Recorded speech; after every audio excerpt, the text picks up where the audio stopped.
Já faz 1 ano que meu relacionamento acabou e eu continuo fazendo as mesmas perguntas. Já faz 3 meses que a gente não se fala, que eu tô naquela regra do contato zero, mas eu ainda tô sofrendo. Se você tá esperando o tempo te ajudar nessa superação, esse vídeo é pra você. Assim como tudo na vida, a superação de um término precisa de intencionalidade. Não é o tempo que vai resolver. O tempo não deixa ninguém mais maduro, o tempo não cura feridas, o tempo não resolve problemas. O que faz com que tudo isso aconteça são as atitudes que a gente tem enquanto o tempo passa. Então, se o tempo está passando para você e você não está vendo mudança em relação ao que você sente sobre o seu ex ou sobre o término, esse vídeo é para você. Para quem tem acompanhado os outros vídeos, só fazer uma breve explicação aqui, o contexto, o cenário está completamente diferente, porque eu estou na casa da minha mãe e lá dentro é mais escuro e tá muito calor. Então eu resolvi que quando eu estiver aqui no interior, eu vou gravar aqui fora, a menos que esteja chovendo. E só explicar a pausa da série, porque eu tô fazendo uma série sobre tudo que remete ao relacionamento tóxico, desde como ele existe, até como que você identifica se você tá nele e como você sai dele. Esse vídeo é só uma pausa, porque eu ouvi uns podcasts, li algumas coisas sobre essa etapa da superação. Essa etapa não, essa vertente da superação, esse ângulo da superação, e eu fiquei com muita vontade de falar sobre isso aqui, porque eu acho que é bastante relevante. E qual que é a questão? A questão é, eu tô remoendo ou eu tô processando esse término enquanto o tempo passa? Faz sentido dividir aqui com vocês que antes desse casamento que acabou, eu tive um outro namoro antes de mais ou menos 3 anos, que eu fiquei por 6 meses fazendo exatamente as mesmas perguntas, remoendo os mesmos pensamentos, os mesmos sentimentos. E quanto mais tempo passava, mais irritada eu ficava quando eu percebia que eu estava do mesmo jeito. E as pessoas ficavam me dizendo que o tempo ia resolver, o tempo vai curar, e o tempo passava e nada acontecia. E às vezes eu ficava até pior do que logo recente ao término. Quando eu percebi que eu só ia sair desse redemoinho quando eu decidisse sair, foi um pulo. Claro, não para superar totalmente, mas para sair desse buraco. E ali eu decidi, nunca mais eu vou ficar tanto tempo presa no mesmo lugar. Por isso que quando meu casamento acabou, o chute na canela foi muito mais forte, doeu muito mais, mas eu também cicatrizei muito mais rápido. E é sobre isso que eu quero falar com vocês hoje. A diferença entre remoer e processar. Porque parte fundamental da nossa vida é processar a nossa história. Nós somos resultados daquilo que nos acontece e do significado que a gente dá para o que acontece. E quando a gente está falando de relacionamentos, términos e afins, não é diferente. Então, nesse vídeo eu vou te ajudar a identificar se você está remoendo esse término ou se você está processando esse término. E a partir daqui, você vai ter atitudes com intencionalidade. E não vai ficar apenas olhando o tempo passar, assistindo a vida acontecer, esperando esse sentimento ruim sair de dentro de você ou perguntas que não têm respostas serem respondidas. Meu nome é Andressa Dias, eu falo sobre relacionamentos, términos e recomeços nas outras redes. Esse é meu 10º vídeo nesse canal. O meu propósito é transformar a forma como nós, mulheres, lidamos com relacionamentos, términos e recomeços. E eu faço isso misturando um pouco da minha história com todo o conteúdo que eu adquiro sobre esse assunto. Então, se você gosta desse tema, já sabe, se inscreve no canal para não me perder de vista. E aí eu quero começar falando sobre autorresponsabilidade. Porque na vida, em todas as áreas, é assim. Ou você identifica o que é importante para você e vai atrás, ou você vai ser sempre refém de alguma coisa ou de alguma circunstância. No limite, você tá por tua conta mesmo. É claro que existe um Deus soberano que te ama e que cuida de você. É claro que você deve ter a sua rede de apoio, a sua rede de amigas conscientes, a sua rede de familiares. É claro que você deve escolher pessoas com quem você se consola, com quem você para quem você pede conselhos. Mas assim, se você não for atrás dessa ajuda, se você não contar com pessoas emocionalmente saudáveis que possam te ajudar, se você não ajoelhar o pé no chão, não ler a Bíblia, não fizer seus devocionais, não ouvir seus louvores, nada vai acontecer. Então, o mínimo de atitude você tem que ter. É disso que eu tô falando. Então, quando a gente traz essa autorresponsabilidade para esse tema, que é superação e cura de um término, eu te digo, se você quiser ficar no lugarzinho de vítima sofrendo, você vai ficar, porque não tem como alguém te tirar daí. Você tem que querer sair. Ah, tá, mas como saber então se eu tô remoendo ou se eu tô processando? Vamos lá, se o tempo se passou e você faz as mesmas perguntas, Por que que ele me deixou? Por que que ele não me ama mais? Por que que eu faço sempre as escolhas erradas? Ah, mas e se eu tivesse feito isso ou aquilo de diferente? Se você fica nesse loop de perguntas, sentimentos e pensamentos iguais, você está remoendo. E sabe por que que isso é um perigo? Porque você está fortalecendo as vias neurais sobre esse assunto. Ah, muito técnico. Sim, muito técnico. Então, vou te explicar. Você está fortalecendo o trauma dentro de você. Quando você revive a mesma coisa, a mesma situação, você fala para o teu cérebro que é nesse lugar que você quer ficar. É um lugar confortável, doloroso, eu sei, mas é confortável porque é conhecido. O seu sistema nervoso fala, é aqui que a gente sabe como que faz, então a gente vai ficar aqui mesmo. Então, enquanto você diz que quer superar, as suas atitudes não condizem com isso. As suas atitudes reforçam para o teu cérebro que é aí mesmo que você quer ficar. E ninguém tem como te tirar daí, só você. E eu sei que existe um certo conforto em ficar ali sofrendo. E é até saudável lidar com o seu luto, acolher o seu sentimento. Mas você tem que saber a hora de mudar de foco. E aí a gente pode dizer que você está parando de remoer, mas está começando a processar quando você troca aquelas perguntas, por que ele isso, ele aquilo, para o que eu posso aprender com isso? Qual foi a minha responsabilidade nessa história? A ida dele tocou em qual ferida minha? Em que momento eu abri mão de mim para que ele me escolhesse? Quando você troca essas perguntas, você sai dessa areia movediça e começa a olhar para fora. Porque quando você está remoendo, você está aqui, ó, andando em círculos. Quando você começa a processar, você substitui as perguntas e começa a encontrar um caminho para outro lugar, porque não é aqui que você quer ficar. Então, tudo bem, mas eu preciso saber em que momento foi que a minha relação acabou. Você quer saber isso para dar sentido à sua história.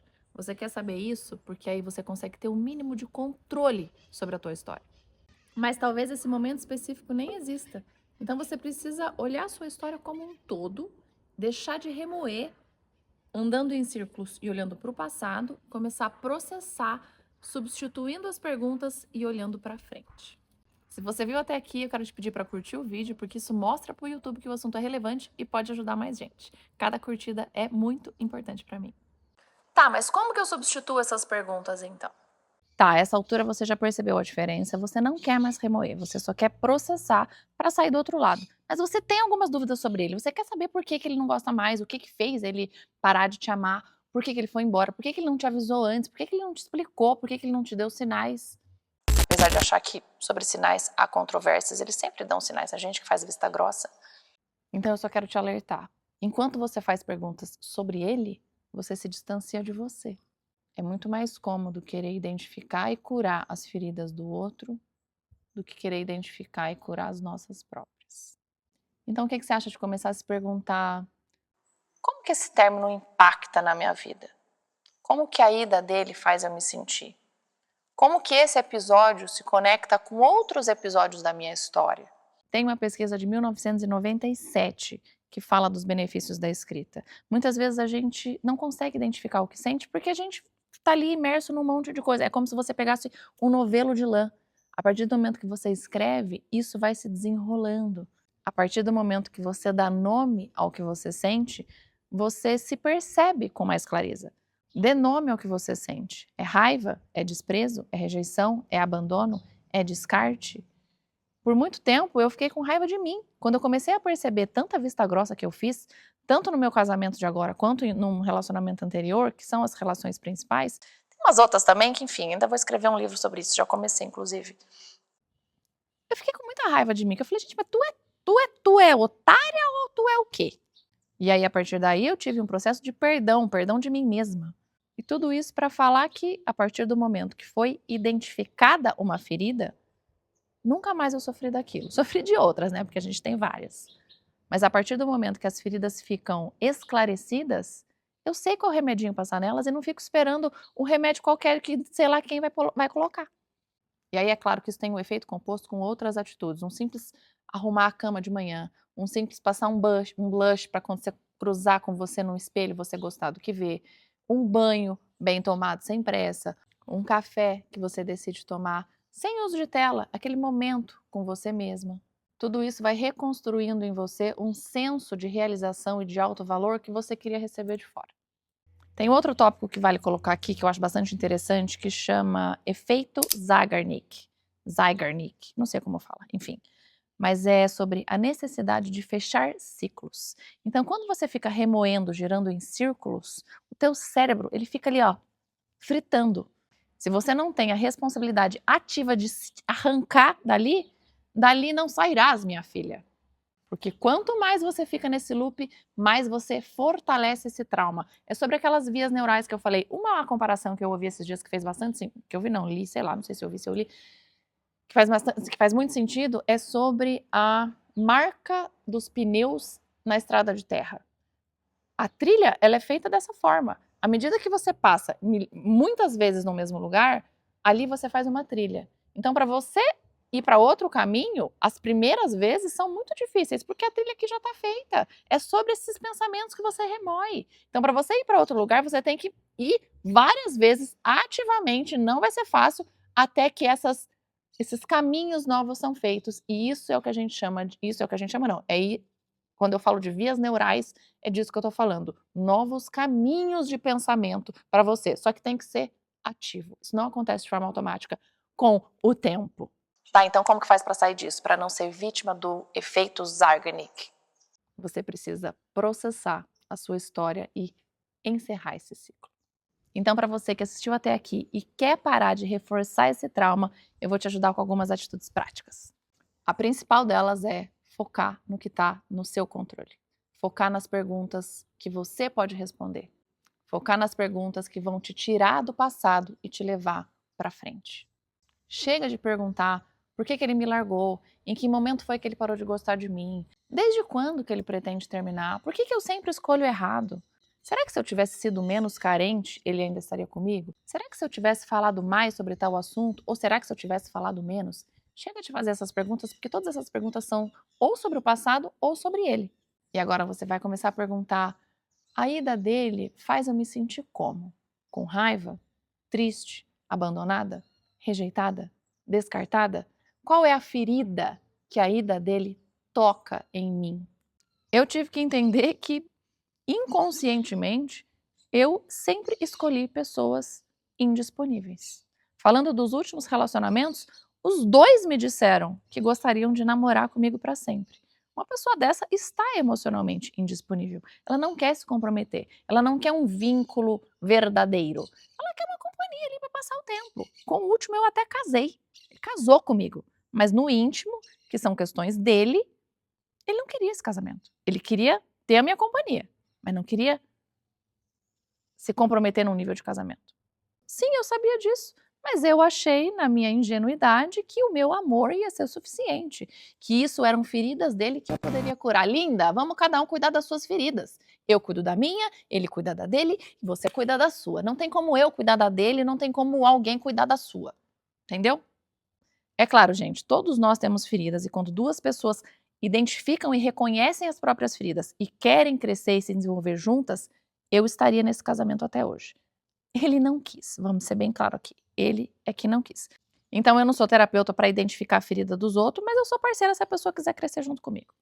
E é isso que eu quero que você entenda. Você precisa identificar as suas feridas e curá-las do modo que você achar melhor, lendo, terapia, curso. Eu tenho um curso sobre superação de término, cura, que foi exatamente o que eu fiz, e eu vou deixar o link aqui. É exatamente um passo a passo, basicamente do que eu fiz, para levantar quando meu casamento acabou, que eu fiquei sem chão, enfim, esburacada. Enfim, tá lá, eu vou deixar o link. Enfim, o que eu quis trazer nesse momento é que você é responsável por identificar as suas feridas e cuidar delas. Enquanto, seja com quem você estava ou está, ou você acha que pode curar, você não pode curar. Enquanto isso, ele tem as feridas dele que ele pode querer tratar ou não. Na maioria dos casos, eles acham que tá tudo bem, que não tem nada para tratar. Então não é você que vai dizer que tem sim. Porque aí no final, quando o projeto dá errado, você acha que foi por falta de habilidade sua. Não, filha, foi porque ele não quis. Então deixa ele lá e vai cuidar de você. Dei uma desviada aqui do assunto, mas tem a ver. O foco é esse. Enquanto algumas perguntas te mantêm rodando em círculos, olhando para o centro, outras te abrem um caminho e te fazem olhar para frente, para fora. E é esse olhar para fora que te dá expansão de consciência. E com expansão de consciência, você começa a fazer escolhas diferentes e com mais intencionalidade sobre o que você quer da sua vida. Então, de novo, foque no que está no seu controle. Se você está revivendo momentos, projetando cenários, imaginando o dia que ele vai chegar e pedir desculpas pelo que ele te fez, você está remoendo. Então, faz sentido que você se pergunte: qual que é essa parte da relação que eu não quero soltar? Isso que eu estou revivendo, isso que eu estou idolatrando, é ele ou é uma imagem dele que eu criei? Ou é uma fantasia que eu criei? É uma projeção? É um projeto? É um potencial que eu criei dele na minha cabeça? E eu te sugiro fortemente, escreva sobre tudo isso. Escrever é quase como se sentir ouvida. Eu faço isso até hoje.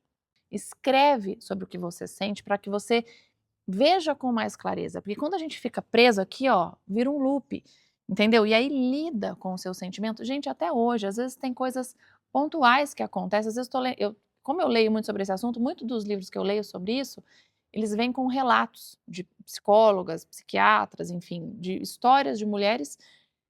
Gente, às vezes eu paro de ler para chorar 5 minutos, porque a história é tão profunda e tão triste que eu não consigo continuar lendo. Eu continuo lendo, mas aí eu pensando no que eu tinha lido 10 segundos atrás, eu falo: "Não, eu preciso sentir esse momento". Aí eu paro,